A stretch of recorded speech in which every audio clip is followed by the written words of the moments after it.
الحمد لله وحده والصلاة والسلام على من لا نبي بعده أما بعد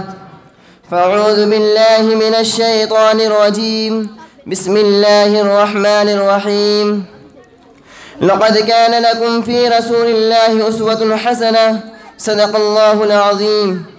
لطف کلام کیا جو نہ ہو دل میں درد عشق لطف کلام کیا جو نہ ہو دل میں درد عشق بسم اللہ ہے تو تڑپنا بھی چھوڑ دے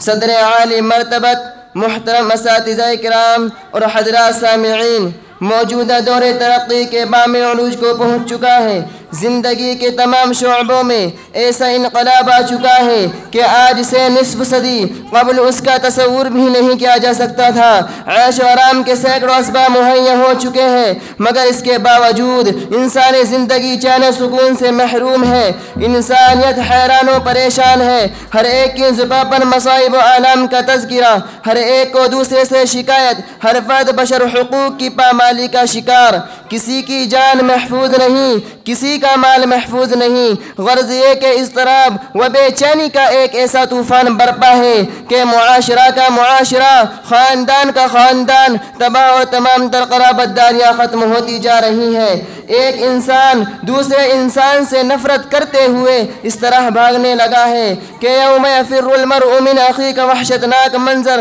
دنیا ہی میں نظر آ رہا ہے چنانچہ باپ بیٹے کی لڑائی بھائی بھائی میں اختلاف ماں بیٹی کی تکرار ایک رشتہ دار کی دوسرے رشتہ دار سے قطع تعلقی ایک پڑوسی کا دوسرے پڑوسی سے برسر پیکار کا ہونا روز کا معمول بن چکا ہے نفرت و عداوت حسد و کینہ بغض و عناد نے انسانوں کو انسانیت و آدمیت کے دائرے سے نکال کر حیوانات کی صفوں میں کھڑا کر دیا حاضرین محفل ان تمام فسادات کی وجہ یہ ہے کہ انسان نے اپنے خالق کے بنائے ہوئے نظام زندگی کو چھوڑ کر محض اپنی عقل کی بنیاد پر اور اپنی خواہشات کے مطابق زندگی گزارنا شروع کر دیا جس کے احکام تمام شعبہ حیات کو محیط ہونے کے ساتھ ساتھ فطرت انسانی کے عین موافق ہے اس کا نفاذ نہ صرف انسانیت بلکہ پوری کائنات کے لیے باعث رحمت ہے اللہ تعالی نے اس دستور کو کتاب کی شکل میں اپنے محبوب پیغمبر پر نازل فرمایا